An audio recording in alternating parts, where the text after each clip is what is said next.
Hey Okay. everyone, happy to have you here with us. This is John Grimshaw, and I'm here with the man, the myth, the legend, uh, who you can see clearly presented on your screen, Ezra Firestone, CEO of Boom, Smart Marketer, and Zipify, the man that makes this entire course possible. I am so happy to have you here with us, Ezra, today to talk about acquisition funnels. Are you pumped up? Woo! My favorite thing to talk about in all of business, frankly. Nice. Yeah, super So happy to just be so here. everybody knows, this is sort of part two of the session two for Train My Traffic Person. Molly presented a lot about what really the acquisition roles funnel is in your traffic system yesterday, and Ezra's going to kind of focus on the role of different acquisition funnels or traffic systems for e-commerce businesses because they're so fundamentally different from the info businesses and agencies and local that Molly talked about yesterday. So I don't think there's too much housekeeping to do. We'll of course have our usual Q&A on Tuesday, but with that said, I think Ezra, you're free to take it away if you're ready. Wonderful, thank you. And I will answer questions at the end. And I'm gonna not take any questions while I'm going through my slides, but I will be happy to, respond to any questions you might have at the end. And I'm gonna focus on kind of two main funnels that I think are relevant for every business. And halfway through, or let's say about 15 minutes in, I'm gonna get to the main thing that I think you need to do in order to have your paid acquisition work. So without with that said, let's hop right in. For those of you that don't know me, my name is Ezra Firestone. Thank you so much for being here. I really appreciate it. Really appreciate you taking the time, the energy, the effort to train with us and grow your business and become a better advertiser. I own and operate one of the world's largest Shopify stores. We've actually done 87 million in sales now. This is a bit of an old screenshot.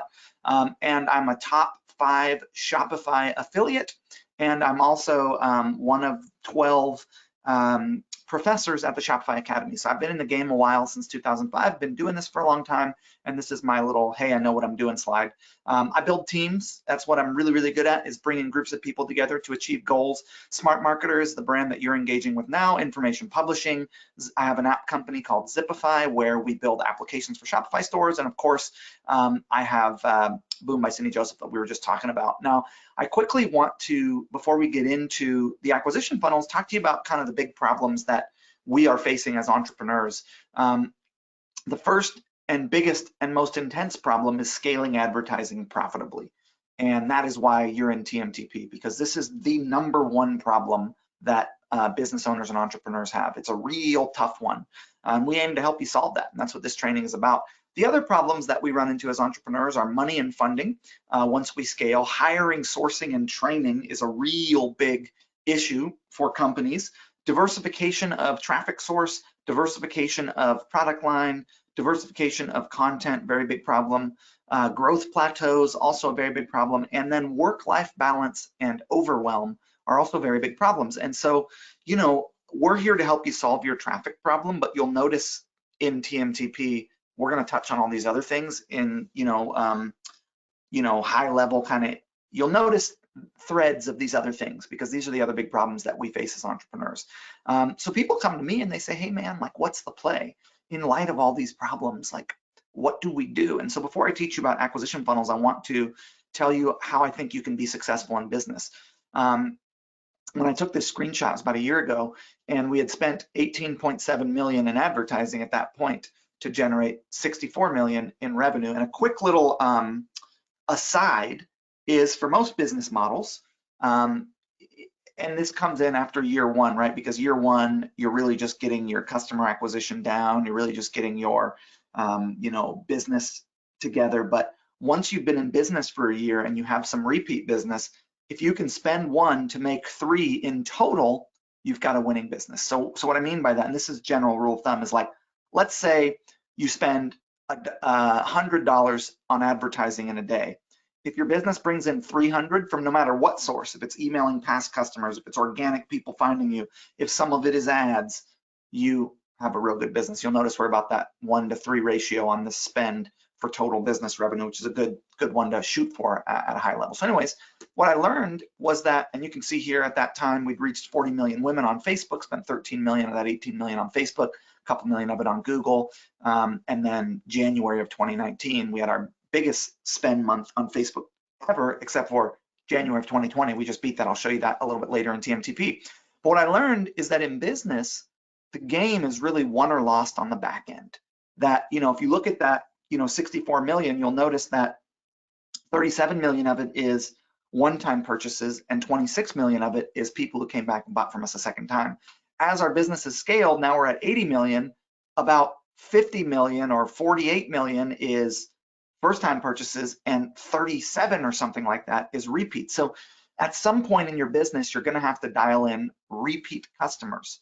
That is really eventually going to be something you have to focus on. Likely after TMTP, after you get your acquisition funnels down, you're gonna have to start paying attention to repeat business, or it's gonna be hard to make it in today's environment. So I wanna give you stuff to be thinking about after this course. Of course, I'm gonna teach you how to set up your acquisition funnels in a minute, but I wanna give you some high level stuff to think about. One way to do that is to go all in on line expansion. So if you're a service provider, if you're a coach, a speaker, an author, a local business, a physical product business, you will generally have one product that people come to you for. I'm gonna go back a slide here. I wanna show you this. So if you look at the top left of the screen, you see the Boomstick Trio. That is the only thing people come to me for. The only thing they come to me for, i.e., it's the only thing I sell via advertising. Everything else that I have, 100% of the rest of the products are sold on the back end as upsells and cross sells. And the longer I've been in business, the more I have realized the value of a what is known as retention path, ascension path. It's a path that someone who bought from you once can travel to buy from you a second time. And you really got to get good at this. You'll notice the first year that we did big numbers was 2016. We did 3 million in 2015. We did 17 million in 2016. We only had 22% of people buying from us a second time because we were brand new and we had just acquired a whole bunch of new customers, brand new to scale, I mean. 2017, look at that jumped from 22% repeat rate to 34% repeat rate. 2019, this isn't the whole year, but 45% repeat rate. So you got to get good at that. Years 3, 4, 5, 6, that repeat customer metric is going to be very important to your advertising because advertising costs do go up year over year. Of course, it doesn't have to be that way because we're having our best year ever with ads. I will do a training later in this program. John, maybe you can tell me when it's going to be. When am I going to break down ad formulas where I give our best performing ad formulas to the class? Do you know when that is? We will be doing that. I believe that is session 5. So in 3 weeks time. In 3 weeks, I'm going to give you my absolute best performing cut and paste, copy and deploy advertising formulas that my 7, 8, and 9-figure students in my mastermind are using along with me and my brand. And they're really, really, really awesome ad formulas. And we are having our best year ever in terms of customer acquisition cost right now. So they don't have to go up year over year, your ad costs, but generally they'll go up some % year over year. And repeat customer rate is what's gonna keep you from that affecting your business. And then this was quarter to date when I took the screenshot. So the other thing that I want you to do is I want you to send more emails than you think you should. And we'll talk about where emails fit into the acquisition funnel here in a minute. But you'll notice when we took this screenshot, 34% of our revenue from our brand came from email. And we send a lot of emails, content emails, sales emails like this one, emails with GIF animations in them. I think no matter what kind of brand you have, no matter what you sell, you should be having a sale once every 6 weeks. Even if you've only got 50 customers, if you run a sale and you discount whatever it is you're selling, some amount once every 6 weeks, you'll make more money than if you didn't. And you might think, oh, then I'm gonna train people to only buy from me at a discount. I have not found that to be the case. That has not been my experience, and I've been in business a while. So I think the more if you run a sale every 6 weeks to 8 weeks, you're gonna make more money than if you didn't, and that's a really good thing to do. The other thing that you need to do in today's world to be successful with ads and sales funnels is go all in on user-generated content. The best tip I can give you is after someone buys from me, after they've received their product, and this is worth the cost of your TMTP membership if you do this. I cannot tell you how important this is. This will make or break your business. And when I show you our ad formulas in 3 weeks, you'll understand why this is so important. So what we do is we say, hey, we send people an email. Hey, we'd like to give you a $15 gift certificate to our store. All you have to do to earn this gift certificate is pull out your iPhone, hold up our products, and tell us what is the benefit that you got from using our products. Why do you love our products? What did they do for you? How did they change your life?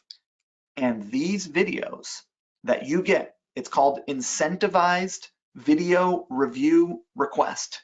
It's an incentivized video review request, and you're incentivizing them with a gift certificate to your store. These become the main conversion assets on your sales page, the main conversion assets that you use for advertising, the main conversion assets that you use in emails. They are the best and most important user-generated content you could ever create for your brand, and nobody is doing this, and you should be doing it. Okay, and we use these everywhere. We use them on our sales pages, use them in emails, use them as ads. We use them everywhere. We post image, we get people to send us before and after images, and then we use those on social. So those are some quick tips about how I think you can be successful in business. Now I'm gonna give you one quick tip that I think is the most important thing that you could know about ad creative, just quickly, and then we're gonna get into sales funnels. So there's a battle for video going on between Facebook and YouTube. YouTube is the #2 most visited site on the web. That isn't like pornography and stuff like that, which dominates the web, which is terrible, but it's true. YouTube is bad. Facebook wants YouTube's traffic. So Facebook and YouTube are battling for video viewership. And YouTube's ad revenue is going up year over year. I mean, they're doing billions and billions of dollars. I think the most recent thing came out that said YouTube alone did, I want to say, $15 billion in ad revenue in 2019. Do you remember that statistic, John, just coming out? They did some insane amount of revenue. I mean, far more than you're seeing in this 2018 metric, like 4 times the amount. They did $4 billion in 2018, but look at the growth year over year. And Facebook makes its money with ads. And so Facebook understands that video is really what they need to be pushing. So Facebook has this problem where their newsfeed placement, which is their main placement, has more advertisers than capacity, which is why they can raise their price every year. Now, this isn't a problem for us because since you're in TMTP, you have better advertising skills than 99.9% of people advertising. So you're not really going to be feeling the effect of this, but Facebook is. Facebook wants more places to run ads, and they've got plenty of people to fill up their newsfeed. So they're rolling out mid-roll video ads. They're adding Facebook Watch ads. Facebook Watch is their YouTube competitor. They've got Instagram story ads. They've got ads in Messenger, ads in Marketplace. They've got the audience network, right? And they're doing this thing where they realized what made YouTube so successful. YouTube incentivizes creators to upload videos and then pays those creators a percentage of the ad money that those videos make. It's a program called Google AdSense, and what it means is if you upload a video to YouTube, then that video gets a whole bunch of views, and you let YouTube run ads alongside it, and then people are paying to get shown in front of on that video. People are buying ads to be shown on that video. Then every time someone clicks on one of those ads, YouTube gets some money and they give you some of it. Well, notice that Facebook is doing the same thing. They're saying, hey, I'm a creator, right? I upload videos. So now whenever you're in their video uploader, they're saying, hey, upload more videos and we will pay you for the people running ads alongside your videos. So Facebook has taken a leaf out of Google's book, trying to get more people to upload video to them. It's called ad breaks. And you can set them up and you can make money that way. So Facebook's trying to win this video battle against Google. Instagram is the best thing Facebook ever did, and you'll notice that the users is just going up and up and up. And Instagram did $2 billion in ad revenue in 2016. It's projected to hit $22 billion by 2021. 90% of Facebook and Instagram's ad revenue comes from mobile users, mobile devices, and the average watch time of a video on Facebook or Instagram is 6 to 8 seconds. I'm getting to a point here. So what I want you to do this year, and you'll hear me talk about this when I show you my ad formulas, is go all in on short form. So, since the average watch time is 6 to 8 seconds, Facebook and Instagram are opening more and more shorter form video ad units, placements, ad placements, mid-roll video, Instagram stories, still the cheapest and best placement available on all of Facebook's platform, and a whole bunch more. So if you don't have a sub 15-second video in your advertising arsenal, and you'll hear me when I go through all the different ads that you're going to need to create for your traffic program. You are going to be missing out on the cheapest inventory, and the game with advertising is to get the most inventory, i.e. the most impressions in front of your audience to be seen the most for the cheapest price. And we're going to teach you how to do that. So I want to give you my core principles of advertising, my guiding principles when it comes to paying for amplification to grow your business, which I personally believe is the single most important skill set you could adopt, acquire, and learn in business. First and foremost, be willing to spend. Paid advertising is a lot like a diet or a workout program or farming. You must do it consistently or it does not work. You can't just eat vegan 3 days a week and have that have any kind of effect. You got to do it 6 or 7 days a week if you want to have the benefits of veganism, which I'm not even arguing for the benefits of veganism. I'm not a vegan. I'm just saying, right? You can't water your plant 3 days a week unless it's a cactus that doesn't need much water. Well, guess what? Advertising is not a cactus. And you can't do a workout program. I guess you can actually do a workout program 3 days a week and get a lot of effort. But the point is, with advertising, you got to be willing to spend. You got to be willing to do it consistently. You can't stop. You have to pick a budget, commit to it. And I'll give you the reasoning behind that. What happens is when you spend money, you generate these things called brand assets. And what a brand asset is it's like an email address. It's a pixeled audience, i.e. someone who's seen your ad but maybe not clicked on it, or clicked on your ad but maybe not bought from you. And those assets go stale if you're not engaging them and continuing to grow them. And so, but if you do engage them and continue to grow them, those assets can be like seeds that sprout and are coming up under the soil and are about to break out of the soil and become a customer, and then you turn the ads off and it stops, right? Because you don't think it's working. So you gotta be willing to spend. And most people quit in advertising far too early. They quit far too early. And so you don't wanna be that person. You also gotta be willing to test. Iteration is very, very important. And we'll get into this when we get into talking about our ad creative in a couple weeks. I think that the game is to launch something, analyze its performance, and then optimize it. And we teach you that in TMTP, but you got to be willing to test.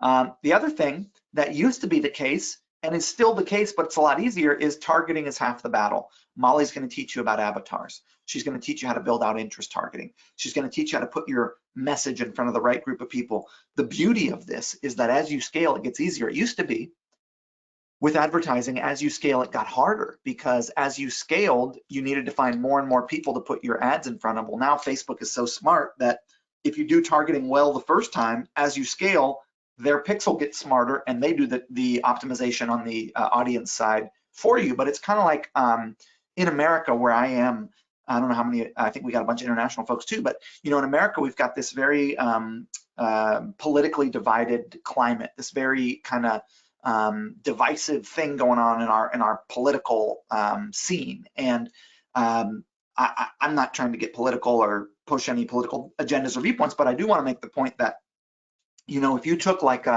we'll use Trump and Hillary because those were two candidates that ran against one another in the last election cycle. If you were to put like a pro-Trump ad in front of someone who was a Hillary supporter, there's no way you would ever be successful, ever. And that's the importance of targeting. You have to put your message in front of the people who are going to be interested in it. And we teach you how to do that, but it is very, very, very, very, very important to get that step right. And then finally, creative is the other half of the battle. And something fascinating has happened in advertising, which is it used to be that you create one piece of creative and then you would iterate on targeting until the end of time. Well, now you kind of do your targeting once and then you iterate on creative until the end of time, which is far more fun. And, you know, so anyways, those are my core principles of advertising. Optimize the funnel first is my final core principle of advertising. And that's what I'm here to teach you about today. Before you go and do any targeting or creative, there's a reason we're teaching you how to optimize your funnel first, because there's no point in driving traffic unless you have a good sales funnel. This is my direct response advertising roadmap. I generally have a goal when I'm running ads, and it is never not, which means it always is, one of these three things. I either want an email address, an opt-in, I want a sale, I want someone to buy from me, or I want engagement. I want to keep people engaged, keep my brand in front of them, add value to their life through content until such time that I'm trying to sell them again. And to give you full context, there's never a time in my business where I'm not running conversion funnels, or sorry, advertising campaigns for all three of these objectives at the same time. 100% of the time in my business, I'm running ads and sales funnels designed to get an email opt-in. I'm running ads and sales funnels designed to get engagement from past customers, buyers, subscribers, and fans. And I'm running ads and sales funnels designed to generate sales. Then you target people in all the different ways that you do. Then you make your creative, and then you put that creative out there in front of them, and you optimize new creative, funnel testing, new audiences, etc. And then it just goes in a circle like this. This is really everything you need to know about how to be successful at ads at a very, very, very high level. And I wanted to show that to you because it's not that complex. It just takes the willingness to actually do it. So the first sales process I want to talk to you about is the Dipsy Doodle. And we're going to go ahead and go to Keynote now. So this is the most advanced sales process that I run. It is also the most effective sales process that I run. If you are not already an advanced business owner and an advanced advertiser, I would not recommend trying this first. I do think at some point you're going to have to do this only because it works so well. Frankly, this is the only thing that I do in business on a certain level. This is my whole gag. This sales process is how I sell everything I sell. Now, I definitely sell it with the second process as well, and I definitely recommend that the second process that I teach you about is the one that you start with. But I wanted to show you this one first because it's kind of fun, and it was already in my slide deck as the first one. So I go from a video ad.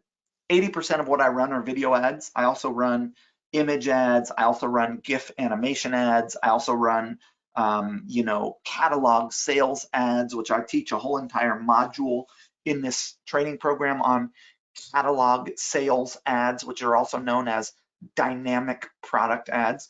But I go from a video creative 80% of the time to what's called a pre-sale engagement page, which is an article that is engaging someone in a conversation. I'm going to talk to you in depth about that in a minute. From there, the person goes to my store page or product page, then through to my shopping cart, then through to a checkout, an upsell sequence, and a thank you page. So that's what it looks like. I got an ad. In this case, this is an image ad. From the image ad, they go to a pre-sale engagement article that adds value to their life and talks to them about an experience that they're having. From there, they'll click through, in this case, to my product page, then to my shopping cart, where I am also upselling and cross-selling, then through to a post-purchase one-click upsell after they check out, and then my COO is very happy because we made a sale. Now, what makes this Colleen, she's our COO, what makes this possible is the pre-sale article. Now, the reason why pre-sales are so good, they're very hard to get to work because you have to get good at writing and understanding what your audience is interested in and all that kind of stuff. But they are worth testing and trying out, because the difference is normally you're saying, hey, go buy my stuff. Here's a video on Facebook. Here's an ad on Instagram. Go buy my stuff. And this is actually a really phenomenal sales process. It has a sad face, but it only has a sad face in relationship to the most advanced sales process there is, which is pre-sale marketing. 99% of businesses are not using pre-sale marketing. They're using a straight sale, which is what you're seeing here, which is ad to sales page, which I highly recommend you start with. We'll get to that in a minute. But the benefit of a pre-sale is instead of you chasing somebody chases you. You go from an ad to an article, and the article pre-sells your product. It alludes to the solution. It tells them a little bit of a story and then says, hey, these products helped me out. Go check them out. And then they click over to your product. So you've done what's called reverse psychology. You've changed from you chasing them with your product to them chasing your product. It's a much better model.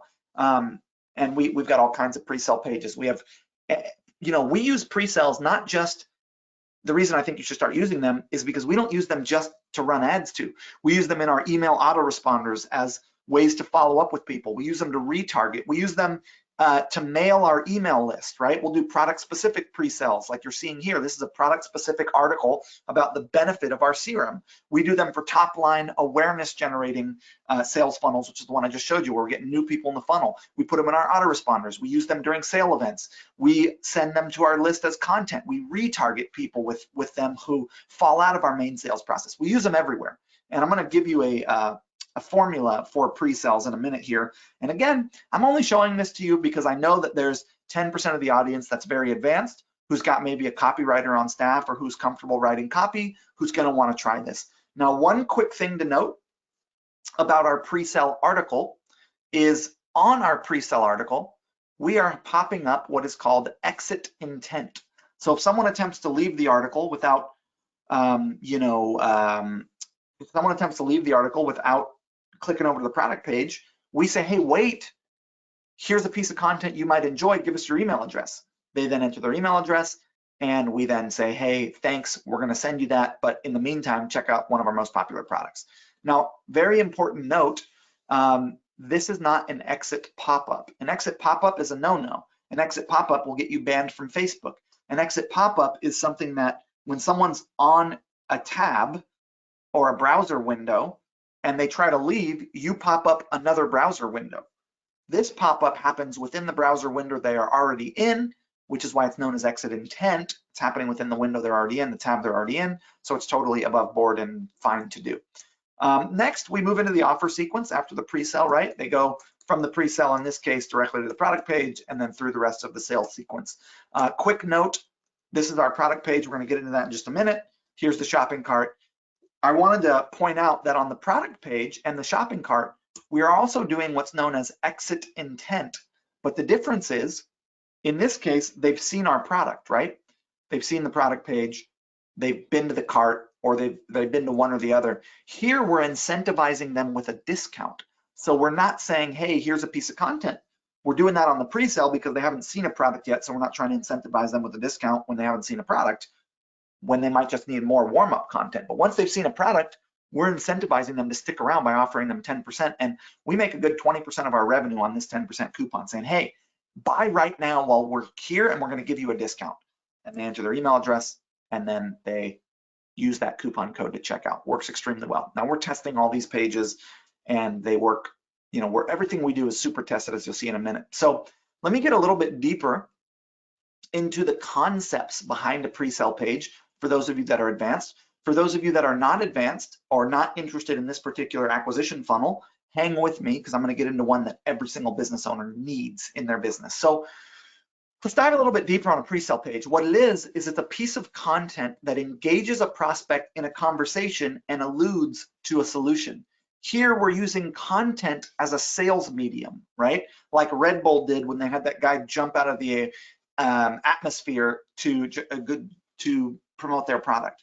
The reason why I think you need a Dipsy Doodle pre-sale page is because I think eventually, after you get your acquisition funnel that is advertisement directly to sales page or advertisement directly to opt-in page to email sequence to sales page and some of the other ones that Molly was teaching you about working, pre-sale content is the best way that I know to sell stuff because it warms people up, it engages them, it turns them into an enthusiast for your brand and product, right? It gets them interested, it has them bought into the story, and they end up becoming much better customers in the long run. So the types of content that you can do are listicles. I really like these, 5 makeup tips for older women, a 10-minute makeup routine, like things that are lists of tips, 40 reasons that you should have a bucket list after 50, that kind of thing. Case studies, right? Case studies work super duper well. Like, hey, this was my experience. Here's why it's relevant to you. So, hey, I had diabetes because I was eating fast food and I didn't know that high fructose corn syrup was in all the fast food. And this is relevant to you because most people don't even know it, but they have early onset diabetes. Once I discovered this, I changed my diet and I started taking these amazing supplements. And these amazing supplements, they dropped my, risk for diabetes down to a 1 from a 100. And it was the best thing that ever happened to me, and go check them out, that kind of thing. Same thing with personal stories, before and after articles, instructions and how to, etc. Those are my favorite types of pre-sales. Now, the thing about a pre-sale is it must relate to the problem that your product solves, right? You can't have a pre-sale article about you know, juice cleanses that clean out your liver if you sell cat toys. So, you know, I've got 5 makeup tips for older women because I sell makeup to women over 50, right? So the pre-sale has to relate to the problem that your product solves. If you sell air purifiers, the pre-sale should be about all the funky stuff that's in the air and why it's important that people breathe in good air in their house because they spend all their time in their house. And oh, by the way, did you know that HEPA air filters are the greatest kind of air filters and this is the best one? That kind of thing. So 500 to 2,000 words, 3 or more unique images, multiple calls to action interspersed throughout the article. Video content on the page really helps. Incentivizing with a discount saying, hey, you can get this product if you go check it out at 15% off. Give us your email address and we'll send you over to the product page. Super works. Bold and bullets works. And long form call to action at the bottom of the article.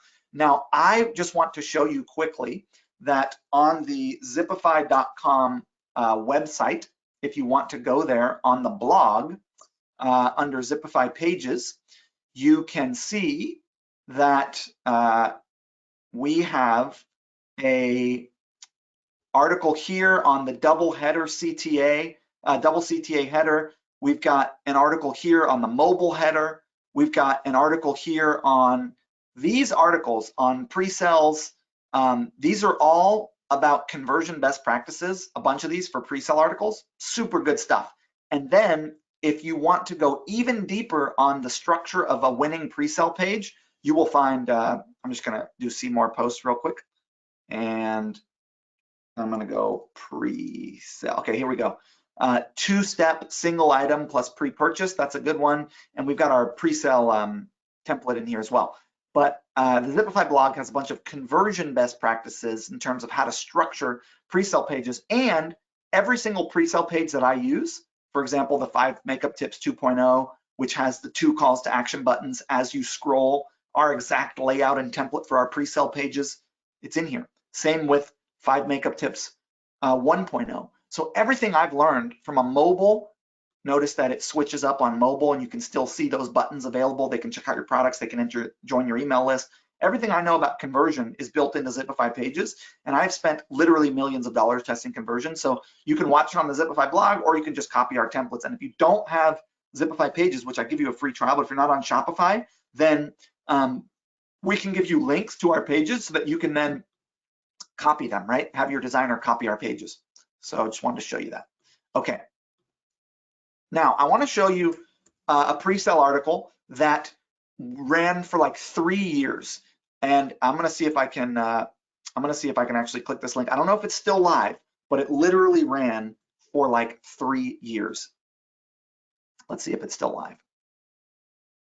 We've all got our fingers crossed. So. Oh damn! Look at that, still live. Doesn't look like they're running it anymore. Oh, look at that, they are still running it. So this article right here, which then incentivizes with a discount, I'm going to break it down for you.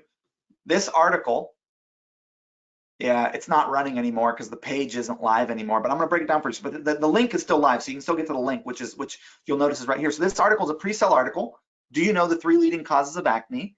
That then went to an offer to get Proactiv at a discount. Proactiv was literally running this article for years as one of their main advertising assets. They were running all their traffic to it. And what I did was I actually broke it down for you. I have I wonder if any part of it is in here. No, but I broke down this entire article, every single thing they did, right? So for example, title, it addresses the problem that the product solves. How to get rid of your blackheads with a few simple steps. Photo, positions the writer as a peer of the target demographic, in this case, young women. Tone, it's directed at the target demographic. It's controversial, conversational, trendy, authoritative, in a cool girl telling you a secret kind of way. Intro, they do an immediate confession plus hook, and they build affinity, and it ends with a promise of something exciting to come.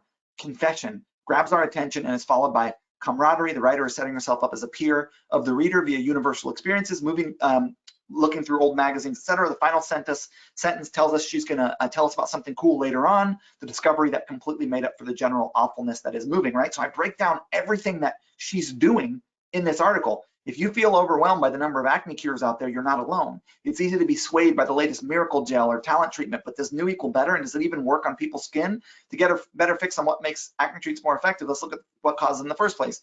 blah, blah, blah. I break down everything she says. And I'm going to give you this, this document that takes this winning pre-sale article and breaks down exactly what's happening in it. John, I'll need a reminder to deliver that. Okay. My favorite formula, and the one that you will find in this template here, right? The formula that this template is using is this formula where I've got a compelling headline and main image. I've got tips 1 through 5. I've got a transitional quote that transitions talking about the products. Then I've got a product pitch paragraph. I've got a problem solution paragraph that talks about the problem that the customer faces and how my product solves it. Then I've got a call to action and a video down the bottom and another call to action. It's my favorite formula, works super well for those of you that are a little more advanced. Things to note about pre-sales, we're using disguised content. The content is what makes the whole thing work. You need to know the problem that your product is solving or you won't create good content. The goal of the pre-sale is not to make the sale. The goal is just to get them interested in buying the product. The product page, so what we're gonna talk about next, is what makes the sale.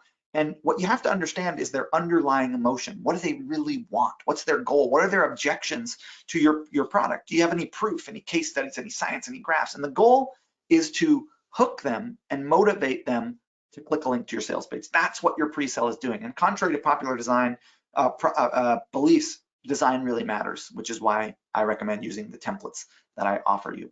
And one thing that we do is we farm. So we put out a blog post. If you're an established business, you might have a blog. You can use these blogs to farm into pre-sales. So, you know, we're putting out a blog post once a week at 500 or 1,000 words that's related to the experience of our audience, right? Like, you know, how to step into a leadership role as a woman, you know, journeys towards loving your age rather than not liking your age, which is what most women are conditioned to believe. How to take care of your skin, right? These are experience related, the experience that our community is going through. And as a reminder, if you haven't heard me say this, my viewpoint is that what your business does is communicate with a group of people who are sharing a collective experience.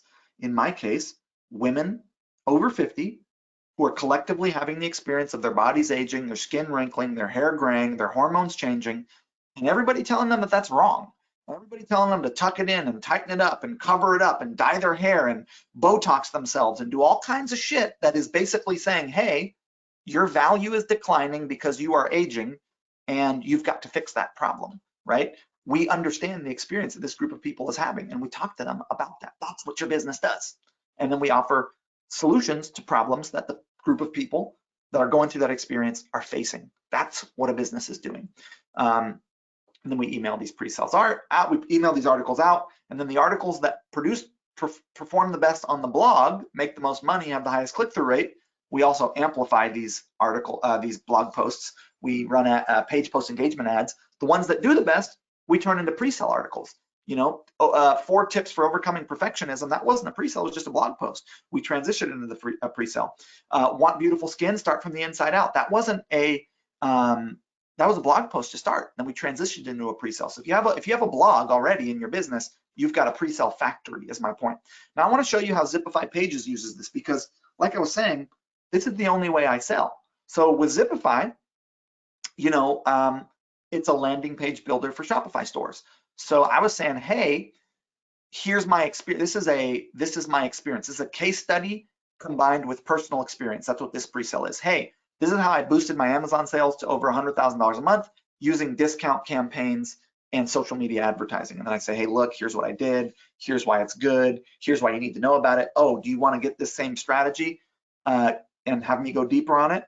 Then give me your email address and I'll send you a video that teaches you the strategy and then sells you the product, right? And in this case, it's pre-sale article that leads to sales video. This is my product page in this case, where you could buy my $497 a month at the time membership, 6-month membership to a product that now, by the way, that same exact product, it's called the Booster Page Sales Funnel, exists inside of Zipify for free. You don't have to pay $497 a month, and you can you know, get a whole training on Booster Page functionality. And I will just go a little bit. Let's see if we can find Booster.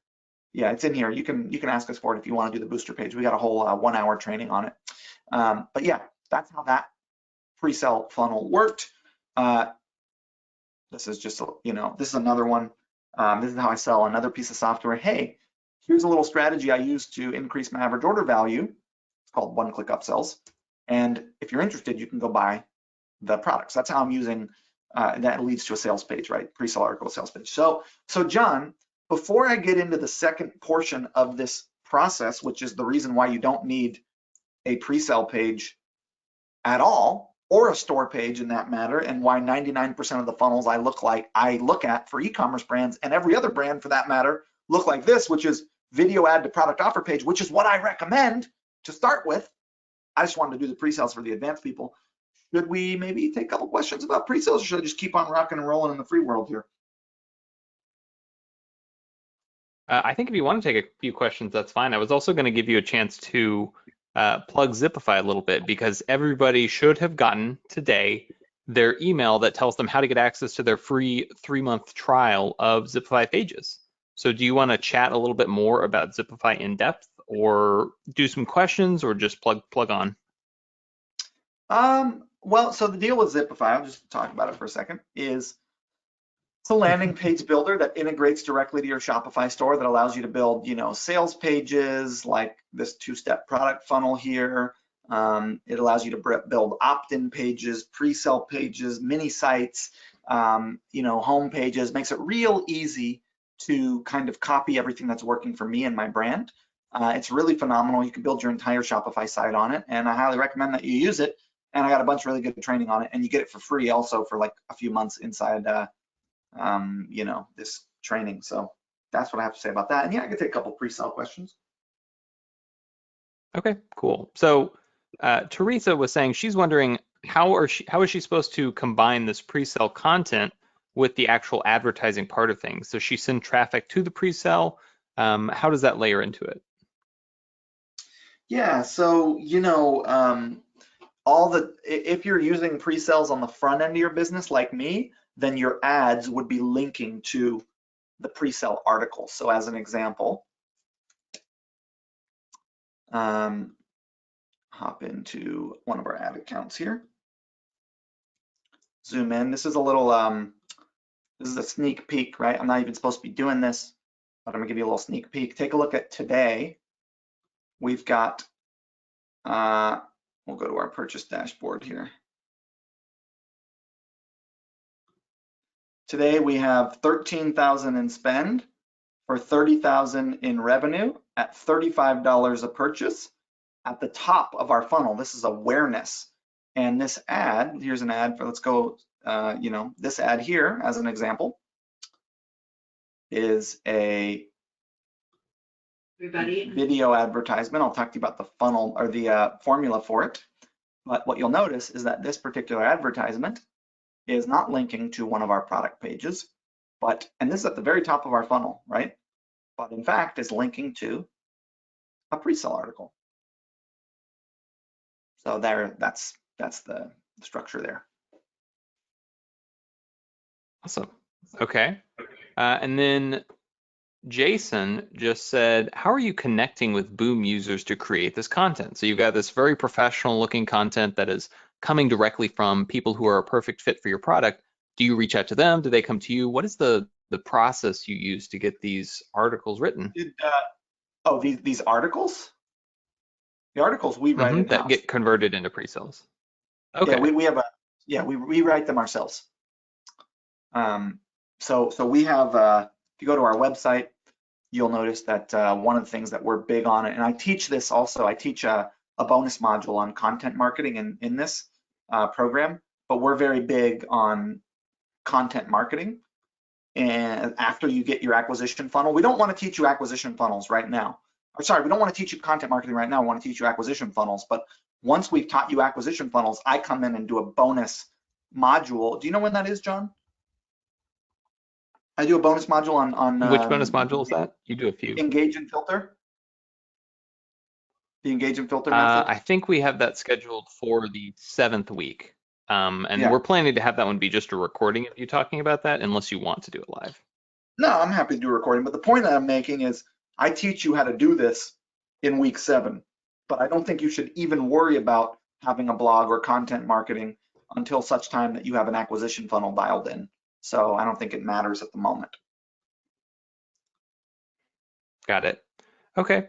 And then, so your example of Popdust and Proactive, the pre-sell article is on a different domain and looks like it's coming from a third party, and then, promotes the actual product. Do you think that is a better way to structure it, or does it not really matter if you're hosting the pre-sell itself on your website?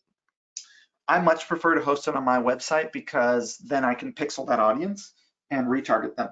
And I also just think it's easier. And I don't necessarily think that hosting it on a third-party news site improves the performance of it if it's a good article. However, some people really care about it looking like an arbitrary third party that's non-biased. And, companies as big as Proactive, which is like one of the biggest companies in the world, care about it looking like an arbitrary third party that's non-biased, although that's definitely an article that Proactive wrote and then had published on that site. So even the biggest companies in the world are doing that. I personally, for ease of use, prefer to just put it on my own site, and then I have better tracking and all that. But you do whatever you want. I don't think there's a moral issue myself. I don't have a moral problem with putting it on a third-party site. It's a very, very, very, very, very common advertising methodology to do what is known as an advertorial, which is essentially an article that's published on, let's say Forbes.com, right? A bunch of entrepreneurs do this. They have something published on, they pay to have it published on Forbes.com. They get some social proof from that. Looks like an arbitrary third party, but they wrote the article themselves, or they paid someone to write the article, and then the article ultimately promotes their product or service. Very common, but it's just not I'd rather, it's just easier to publish it on my own site. So I do it that way. Totally. Makes perfect sense. All right, and then one last question, and then we'll let you get back into it. But someone was asking about using essentially the same pre-sell article to promote a bunch of very slightly different products. So they're an agency serving, I think, cryotherapy kind of places, and they want to use the same pre-sell to point to a cryotherapy center in St. Pete's and a cryotherapy center in, New York City, I guess. Do you think that that's a good idea, a bad idea? Any thoughts on that? I think that's a great idea. You use it and reuse it for all your clients. Love it. Good plan. Yeah, the one thing I will say on that is there is a little bit of risk because Google penalizes you for having the same content over and over on different pages. So there is a little bit of boost you get sometimes from pre-sales of just getting organic traffic. And if you're reusing almost exactly the same article over and over again, Google will actually not rank you because it sees conflict there. Well, you can no index, no follow those articles, right? If you want, you can just set them inside. You can go to Google Webmaster Tools and say, don't index this page, and you can set rel equals no index, no follow, which means that the search engines won't crawl it and index it. So that would be one way to help mitigate that risk. And then in my particular case, I don't care about search engine optimization one little bit. And I could get into why I have that viewpoint. However, you should probably listen to John, who is got a more well-rounded opinion, which is you should be considering search engine optimization. You just broke the heart of a younger Ezra Firestone who absolutely loved SEO. So, oh my God, a younger Ezra Firestone would have called that blasphemy. Would have argued for hours on the value of SEO and why it should be the backbone of any good business. And you know what, man? This is what evolution looks like. Okay, cool. Okay. All right, well, that is awesome. We can take a break from questions and you can dive back in. Okay, great. I'm gonna turn on the light. Give me 1 second. All right, it's getting dark early here in upstate New York, 5:20 p.m. and can't see nothing. All right. Most sales funnels I see look like this: video ad, right to product page. In this case, here's a guy who's, this is a good, what I call problem agitation solution video, which is one of my favorite types of videos, where it's like, hey, do you have a beard that you shave? And then it's like, do you end up with hairs in the sink? And then it shows the hairs in the sink. And then it's like, well, is your wife mad when you clean the sink or when she comes to use the bathroom because there's hairs all over the place? That's the agitation, right? They show the problem, they agitate the problem. And well, guess what? We've got a solution for you. You can wear this weird bib coat thing and stick it to your mirror, which of course I'm a sucker. I bought this thing and it was not the greatest product in the world, to be honest. But anyways, then it went directly to their product offer page, right? Which also happened to be the home page of their site. This is a one-page website. Worked super well. They did well with this brand. I know this guy. They were customers of ours. These guys did the same thing. They built a, I want to say $150,000 a day business on this. You know, not influencer, but like I was telling you, brand ambassador or customer incentivized video review ads directly to their product offer page. These folks were running what was known as a GIF animation ad, which was an image of basically, this was, I bought this thing, I have it sitting behind me, where essentially you could make any skateboard an electric skateboard. So the image was the bottom where you see the Vans and the pink board, it was switching out with a bunch of other boards, and what was staying static was the top part, which was the electric wheels. So it was showing you, hey, this product can take any skateboard and turn it into electric, and then it was going to their Kickstarter. So, you know, GIF animation ad directly to product page. You know, here's a video talking about, hey, do you want to have super cool, sweet videos? Well, you know, you can fly around and make your videos look all good because you can do glide camming with this real simple product, and then it linked to their product offer page. Chubby's Shorts, straight up image ad directly to their category page. These folks are doing something more like me, where they're going, you know, video to pre-sale engagement article. Notice they're giving 75% off of the product on the pre-sale article. You click that, it takes your email, gives you the discount, and then you can go buy the product. I never understood these blacklight flashlights. It's like, this thing could get run over by a truck. It's like, okay, why does my flashlight need to be able to get run over by a truck? Like, I don't want my flashlight getting run over a truck. Anyways, they go super intense with these tactical flashlights, and apparently they're very popular. So a lot of people out there want flashlights that can be run over by trucks, that can blind people. I don't know. Anyways, this thing sold really well. Here's a video, really fun video, where it's like, this guy's like, hey man, I've got this thing that makes so you can find anything that's yours if it ever gets lost or stolen. I'm gonna put it on a bike, and I'm gonna leave that bike out in the middle of Venice Boardwalk unchained, and I'm gonna let someone steal it, and then I'm gonna track them down. And I think that's kind of entrapment, by the way, but they did it. So, and then they tracked the person down, and they were like, hey, give us the bike. And it was a really compelling video, went directly to the sales page, where then they went through a sales process, upsell, cross-sell to their checkout. Quip toothbrushes, GIF animation ad directly to their product page, where they're selling subscription. Blue Apron, video ad, problem agitation solution. You come home, there's nothing in the fridge, you're upset, you're hungry, and then, hey, this thing gets delivered to your door, and you just throw these noodles in a pot of boiling water, and Bob's your uncle, you got this, and it goes directly to their offer page. So the key focus here, because I'm going to teach you about, you know, video ads later, is the offer page. You have to get the offer page right. The offer page is, in my opinion, the most important page, because look, when you're dealing with advertising, there's two assets to dial in order to be successful. Of course, there's a lot of stuff. There's your email sequences, there's your retargeting, there's your upsells and cross-sells, all kinds of stuff, right? But there's two core assets that if you don't get them to work, you will fail. These are the small hinges that swing the big doors of your business. They are the ad creative itself that you're putting out there in front of people, which we're going to teach you about, and the offer page where you are selling the product. So you have to get that right. There's three main types of product offer pages. They all work incredibly well. There is not one that is better than another. There's traditional. Now, traditional product offer pages come from a time when people did not scroll. It was before laptops, and it was before mobile phones. And so people weren't scrolling. They weren't bringing the digital medium with them as they walked around. You had to fit everything you could above the fold. So you had things like, you know, tabbed product boxes, description boxes. So everything would be above the fold in tabs. You had, you know, things like carousel on the left, call to action on the right. You know, you had that when I started in e-commerce. That was what you had. There's still brands out there today that are using traditional product offer pages, and they freaking work incredibly well. Again, there's not one that's better than another. There's just like the one that you think is best for your business. Typical use cases are show heavy products, right? Products that have a strong image focus, right? Like you see here, show heavy, skincare, sunglasses, right? Strong image focus, strong pre-sale before seeing the product page makes it much easier to use a straight up traditional product offer page where there's not much to say about the product other than like, this is what it is. And businesses that are kind of focused on repeat business, so like the skincare brands, gonna be a lot of repeat business. You can have a lot of product pages. Low ticket items, because you don't have to do a lot of selling.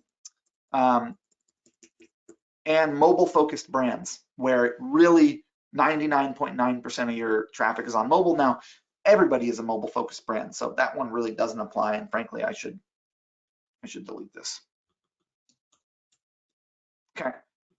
Then there's your long form sales pages. This is what I use mostly.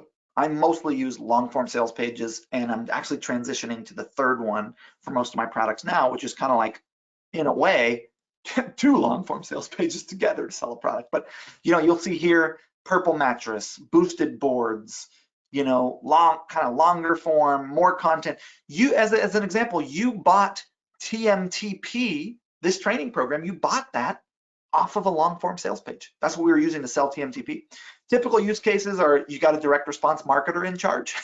Someone like me or John or Molly is in charge of the marketing. You're going to see a long form sales page because they work so well. You got a good copywriter on the team. Someone like me or John or Molly is writing your copy.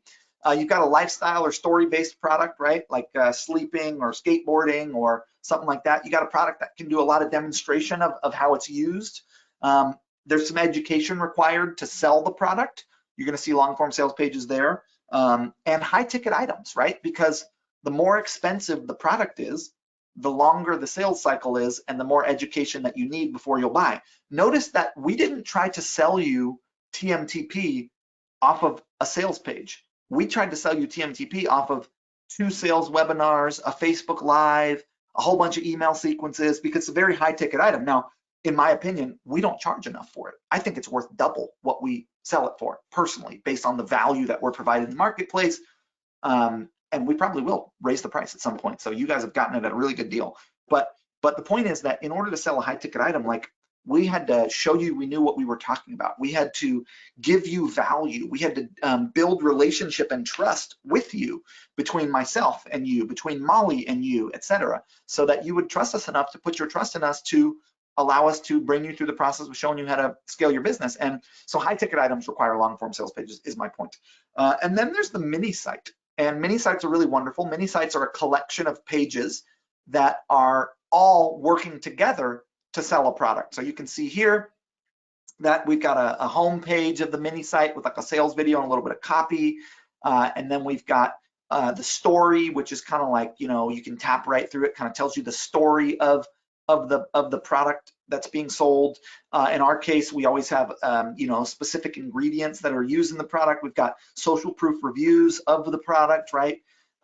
Notice that and then we've got the FAQ and the actual buy box itself, which is kind of like a traditional product offer page, but all just one little tiny buy box with no other copy, because it's all done inside of the mini site. Mini sites are really, really great for single item brands. And I will show you quickly the evolution for us. Here inside of templates, you'll notice the gold mini site, right? You've got the home page here with the sticky header that's gonna stay with you as you scroll on desktop or mobile, with calls to action through to the buy box. Then you've got the actual product offer page itself with our winning sort of traditional product page layout here. Then you've got the reviews page, which is the social proof of the product. And then you've got the story page where you can click through and read multiple stories a page. The ingredients page here where we've got, that, and then the FAQ page for the product. Now, we've actually transitioned from 6 pages in our mini sites to 2, right? Home page with a video and our sales copy, right? And a buy box with a whole bunch of social proof. And we actually have a second buy box on this page and our FAQ. So we've actually condensed our mini site down to 2 pages. You land on this page, you see the sales video for the product, a little bit of sales copy, you click over to buy it, it takes you to our buy box page, which it has why you want the product, social proof for the product, and FAQ for the product. This is our winning mini site now, is actually a 2-page mini site. Just, for the record there, that has actually evolved. Although this one still converts super duper duper well. And if you go to our shop, you'll notice that we have 3 items. The one that I showed you, Boom Clean, Boom Scrub here. We have 3 items. Just click into Boom Scrub so you can see it. that are being sold with 6-page mini sites, right? As you scroll, the sticky header stays with you, so you can see all the different parts of the mini site. So we have 3 items being sold with that, and then we now have 2 items being sold with the one I just showed you, which was the 2-page mini site. So they both work super well, right? This is the 2-page mini site here. So single item brands or products that you want to tell a real story about work well for that. So which one is better? Well, it actually doesn't matter as long as the conversion assets on the page are the same. Let's talk a little bit about the structure of a page. Product page, you've got your header, your carousel, your buy box, and your stacked conversion support content. And this is really important that you have all these. This is your header. This is your buy box, or sorry, this is your image carousel with your images and videos. Here's your buy box, and then this is your stacked conversion support content. The goal of your header is to provide access to any non-product content, to not get in the way, so you want it small, to be easy to use, to support the call to action, and to have access to the shopping cart, and to reaffirm some brand identity. You'll notice my header is always going to have my tagline in it. Goal of your carousel is to show off the product, to demonstrate the ownership benefit of the product, to load super fast. On Zipify pages, if you upload an image to Zipify, I will actually optimize the image for you and serve a bigger one on desktop, which loads the fastest, a medium-sized one on tablet, which loads a little faster than mobile, and then I'll show the smallest version of the image. In the background, I'm doing this so that your pages load fast on your behalf. Any image you upload, I'm optimizing for the particular device it's going to be shown on and only rendering the proper size because speed is very important. So I do that for you with Zipify pages. Have at least 8 looks of your product, build desire for the product, and showcase any product videos or GIFs. The goal of your buy box is to simplify the sales pitch, to cross-sell and upsell if you have the ability to do so, to overcome any final objections, and to get someone to click that add to cart button. And then your stacked conversion support content is selling, right? You got to demonstrate credibility, you got to speak to different types of consumers, you got to overcome objections, and you got to build desire. Whether you're using a traditional sales page, a long form sales page, or a mini site, you got to do all this stuff. And to make all of this work on any kind of layout, it comes down to one set of deliverables: conversion assets. A conversion asset, and my theory, the conversion asset theory, is that your product page is simply a collection of conversion assets that work in concert with one another to support you in your goal, a conversion, and the prospect in their goal, which is a solution to their problem. And so what is a conversion asset, you might ask? Well, it's a piece of media, text, image, video that supports a prospect in a buying decision, in making a buying decision. Common conversion assets are images, sales videos, testimonials, unique selling proposition images, sales copy, etc. Right? So here's all the must-have conversion assets I think you need for a product page: a call to action supportive header, and a mobile header with a sticky call to action on desktop, like you saw on my pre-sale pages, multiple high-quality product images, the ability to zoom into those images, a product sales video or GIF showing off the product, an add to cart above the fold, and multiple calls to action on the page, above the fold on mobile and desktop, an order bump on your product offer page, a well-done description, headlines, bullets, etc., unique selling propositions in image format, fast shipping, 100% guarantee, etc. So images to communicate your USPs, not just text. Promptly and properly displayed guarantees. I don't know why it says promptly. It should really be properly, meaning they're displayed near the buy box. Reviews / user submitted content like Q&A. Customer video reviews, if you can get those. Social proof images, if you can get those. Product FAQ. Notice I don't have a single product without one of those. You might also like cross sells, exit intent for people who bail, and a fast loading mobile page with live chat that flies out after 15 to 30 seconds. So this is a traditional page. This is a long form page. This is a mini site. They all have it. They all have all those elements, every single one of these pages. So it's really about the elements. John, am I overwhelming people? Should I slow down? Should we come back and do the rest of this in another training? I recognize we're an hour in now. How are people doing? What's going on?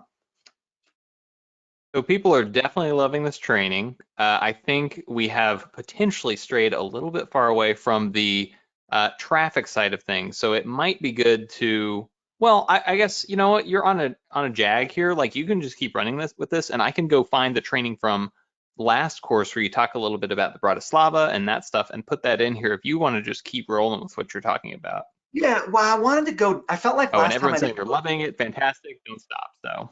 Okay.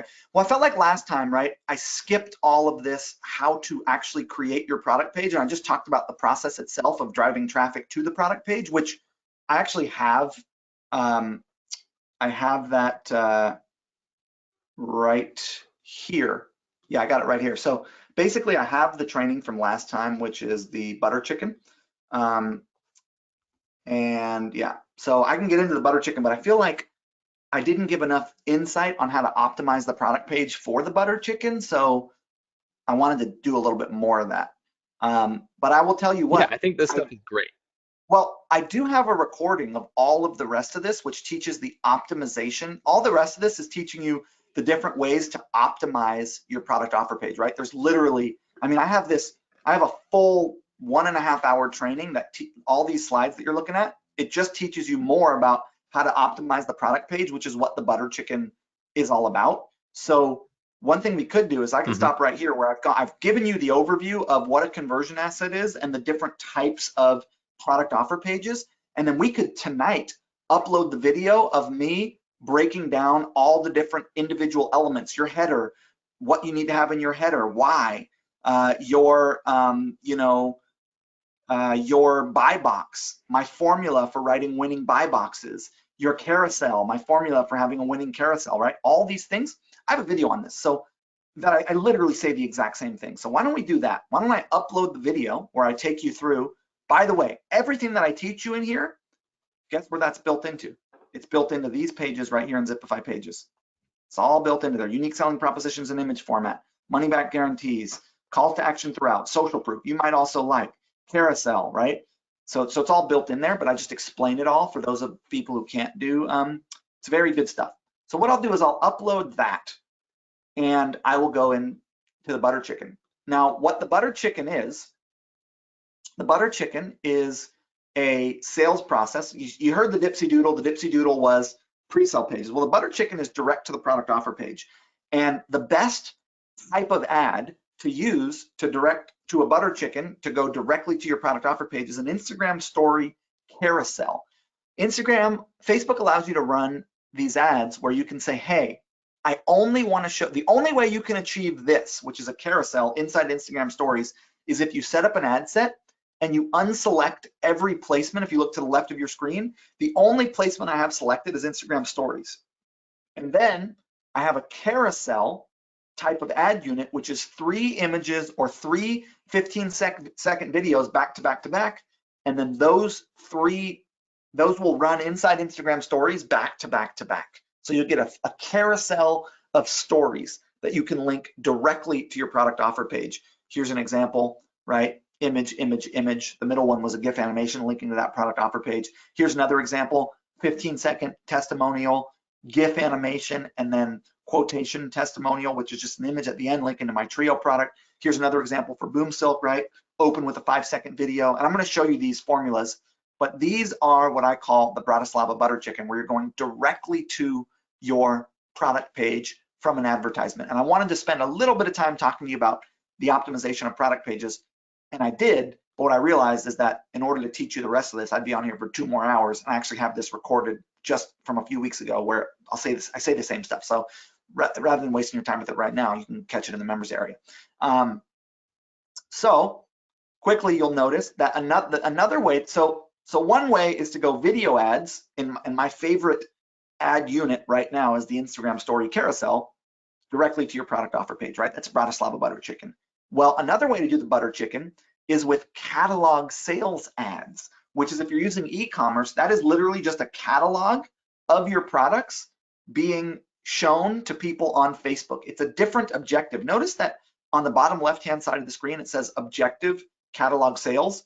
Well, we will teach you in TMTP, we haven't gotten there, but that when you are creating a campaign, so if you go to create a campaign inside of Facebook, the first thing they want you to do is choose an objective, right?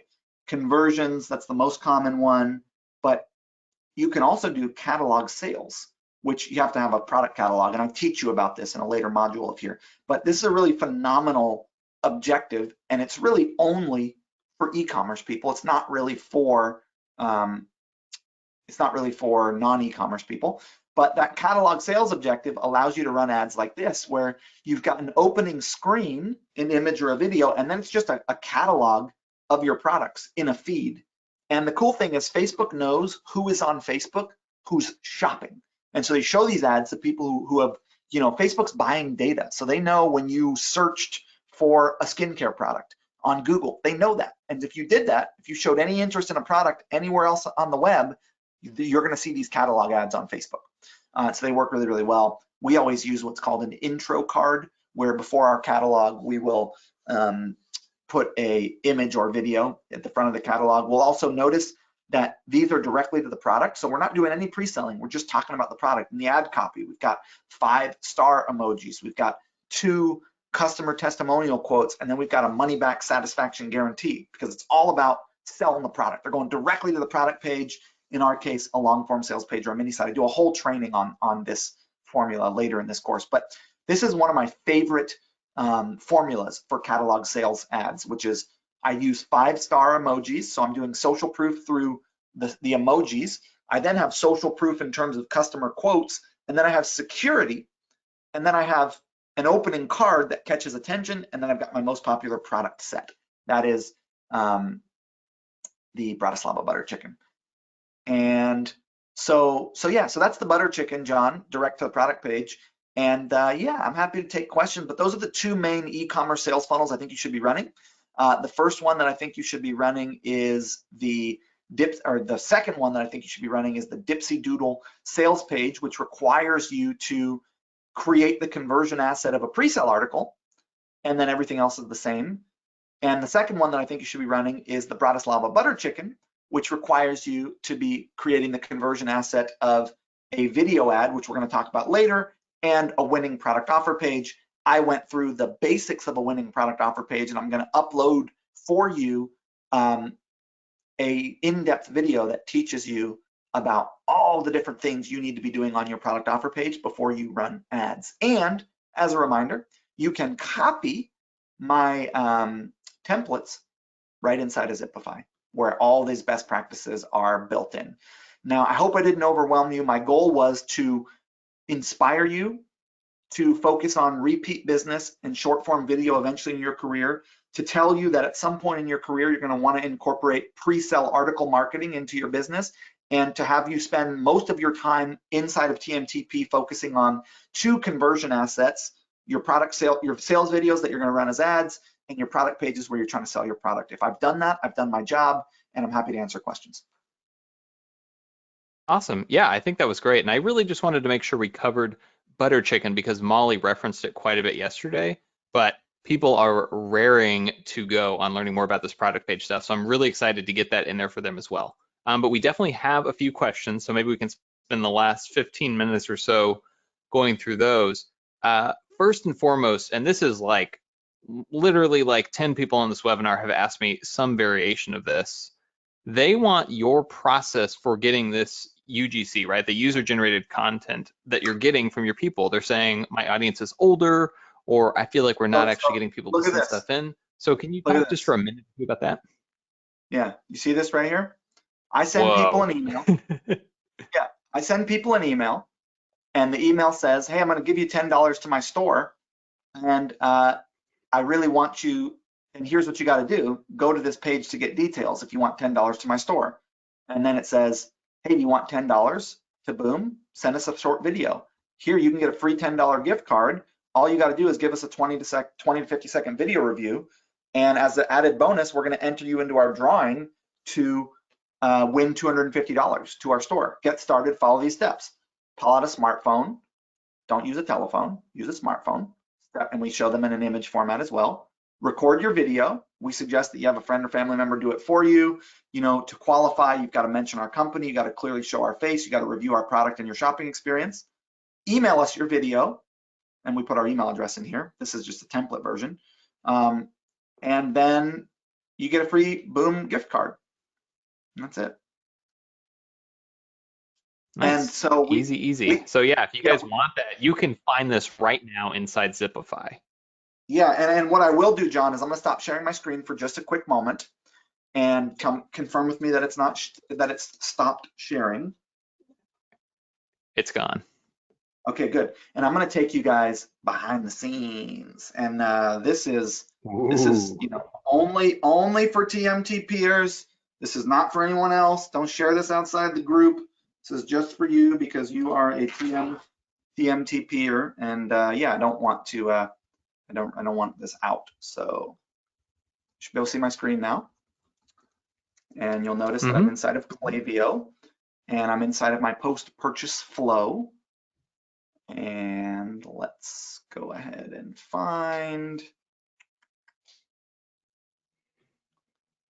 Here's one email that I send. Hey, do you want to win Boom prizes? We give away new prizes every month. There's a couple ways to win. This is an email that goes out to them. First, we host giveaways on our Facebook fan page. If you've not liked our page, go over there and like it right now to hear about our next giveaway. We also recommend that you sign up for direct messages on Facebook. That way we can private message you whenever we host a giveaway. Next, we have a selfie contest. All you got to do is take a selfie with your favorite product, post it with the hashtag ProAge, and then email the picture to us. You only need to do it once, and you're entered every month. So we're getting images that way too, right? So that's really cool. Another way we get UGC.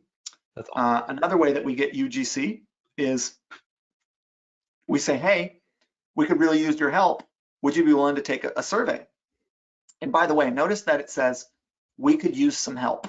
Do you have a minute? People want to help out, it turns out. So we're saying, hey, can you please help us out? Take this short survey. We're a small family-run company, and we're committed to carrying out our legacy of our founder. Above all, we care about customers and we value your opinion. So we really want to know, we know we're not perfect. We know we can improve. Really want to know about how you can help us. We got a whole email about that. Take this survey. Well, guess where this survey goes, right? Can you tell us about yourself? Notice that they write in. They don't do multiple choice. What can you tell us about yourself? Why did you decide to buy from us? What doubts did you have before completing your purchase? How can we make your shopping experience better? What other brands did you decide? We use that for targeting before buying from us. What products should we add? Anything else you'd like to tell us? Can you guess where these go, John? Or anyone on the right call? after somebody makes a purchase? Yeah, where do those surveys go? I will tell you. They point at that testimonial page? No, the surveys go into Slack right here, and I read every single one of them. Oh, wow. What would you like us Dang. to add? Something to cover some coverage for our face. So she wants foundation. How can we make it better? Have better packaging. What doubts did you have? I thought the price was too high and that the packaging wasn't good enough. What other brands do you use? Why did you decide to buy Boom? Anything you like to tell us? It's too expensive. Tubes should be nicer, right? This is the best information I could get ever as a marketer. It's direct information from customers about what they want and how I can make their experience better, and I can use this in sales copy. This is better than videos because it tells me what to do with my business, right?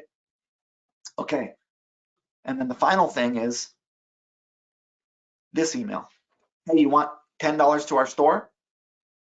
All you got to do is take a minute and film a short video. It's quick and easy. All you got to do, this expires in 3 days. Step 1, grab a phone. Step 2, record a video. Step 3, tell us why you like Boom. Email it to us. 20 to 50 seconds long, helpful hints, right? And links to the landing page in here too, but we say it all in the email. So those are 3 ways we're getting user-generated content for our brand. That's awesome. Thank you so much for that behind the scenes. And thank you once again. I think every time we do a training together, you ask me a question when I'm answering questions from people, and I give the worst possible answer because I only zone back into what you're talking about. So yeah, sorry, dude. I put you on the spot there, and you're running things behind the scenes. That wasn't fair. I'm just teasing. Man. No worries.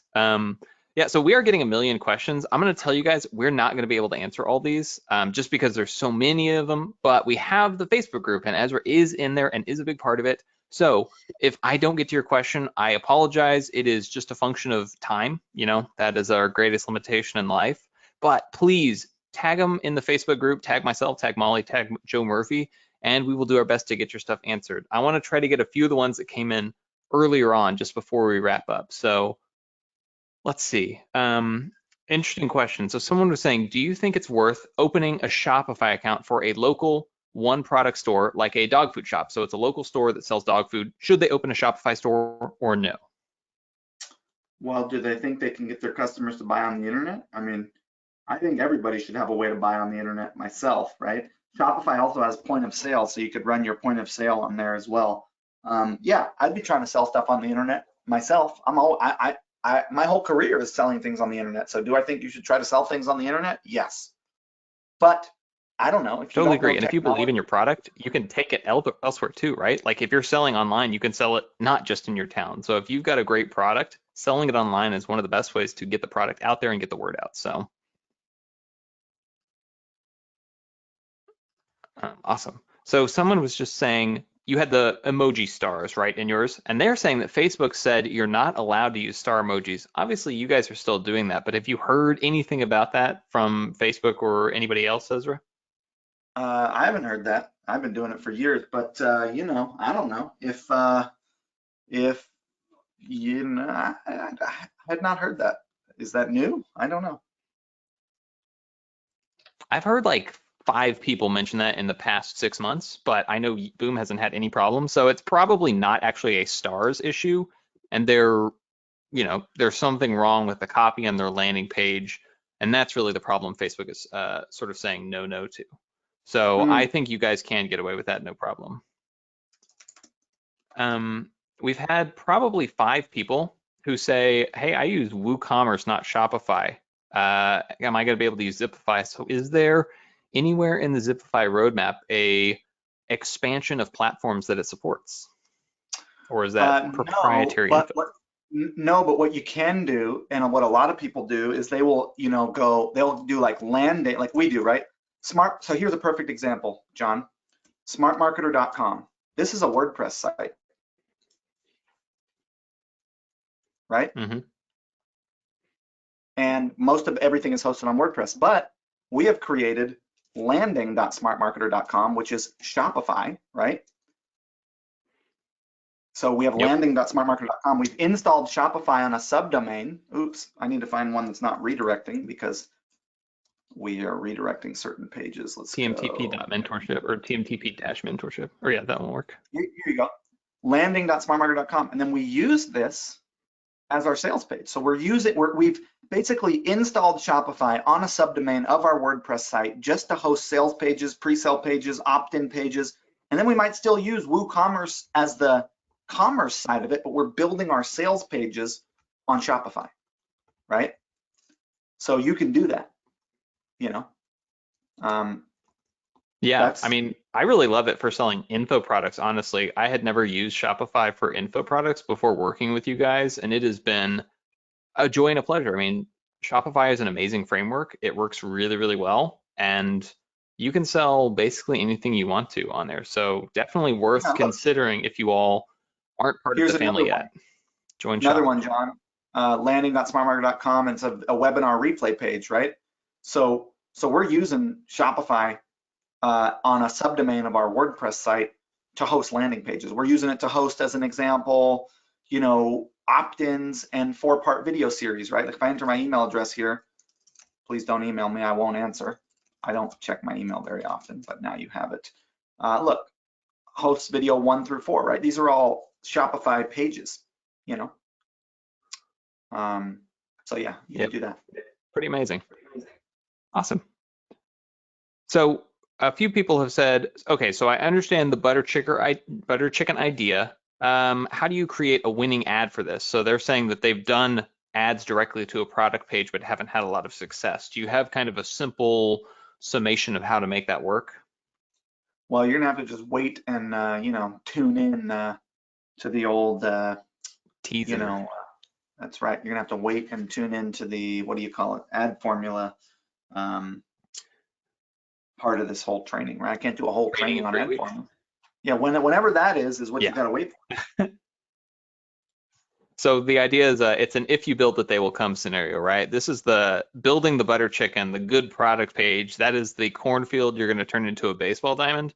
And then Ezra will bring all the ghosts to come play baseball in 3 weeks when he does ad formulas. And of course, Molly will also talk about her ad formulas as well. So you guys are going to get a lot of the tools you need to actually build the creative and write the copy and all that stuff as we go through this. In the next 5 weeks, you should be getting ready to actually launch a fully optimized ad. But we got to have these acquisition funnels put together so we've got somewhere to point these great Facebook ads we're going to be creating. And that's really the key takeaway for the lesson from yesterday and today is you need to have strong conversion assets on your website in order to turn all this traffic that we're going to be generating into leads and customers and repeat buyers.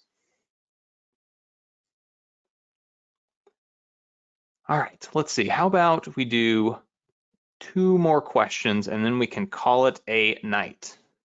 Because it's Valentine's Day, I'm sure you guys all have places to go. So, so someone was saying that they often do DPA retargeting ads, right? So they'll have an ad set that has both a carousel ad in it and a video ad in it. And Facebook, 99% of the time, prioritizes the carousel ad over the video. So do you think it makes sense to create another retargeting campaign that has this video ad in it so it gets some, sort of impressions and views on it, or to just not worry about it since they're getting decent return on ad spend with their carousel ads?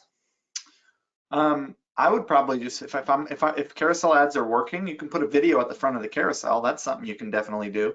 And try that and see if that performs better than just a static carousel. But if it's working, don't do anything to it. Leave it alone, raise the budget. Cool. Yeah, I think that's probably a good strategy. And then you talked a lot about the importance of engagement in your ads. So when you say engagement, are you talking about getting video views or page views on the site or clicks and likes and comments and all that stuff? What is it you're optimizing for when you're optimizing video content for engagement? Did I talk a lot about engagement? I don't think I did. At the beginning of the presentation you did, but. I did? I don't remember. Yes, but that's all right. Well, listen, in the flow, I know when I do this, sometimes you forget what you said, but. Yeah, I have no idea. I do not recall that at all. But yeah, I mean, I think the game on ads is you want likes, comments, shares.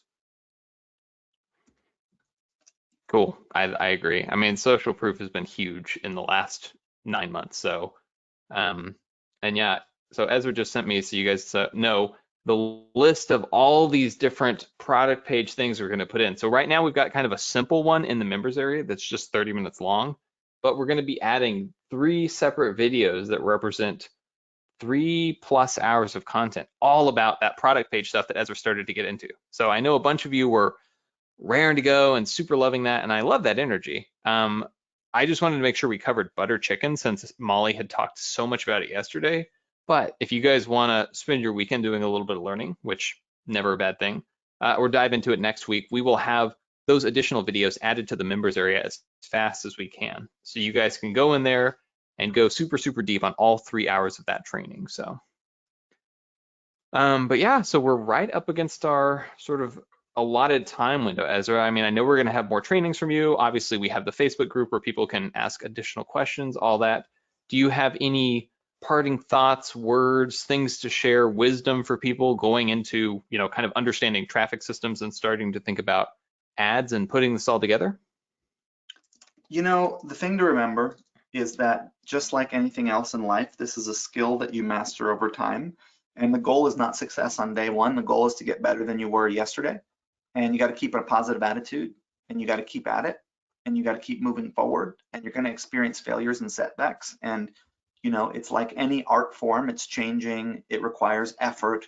Sometimes you're going to paint a masterpiece, sometimes you're not. And like, I still have failures weekly.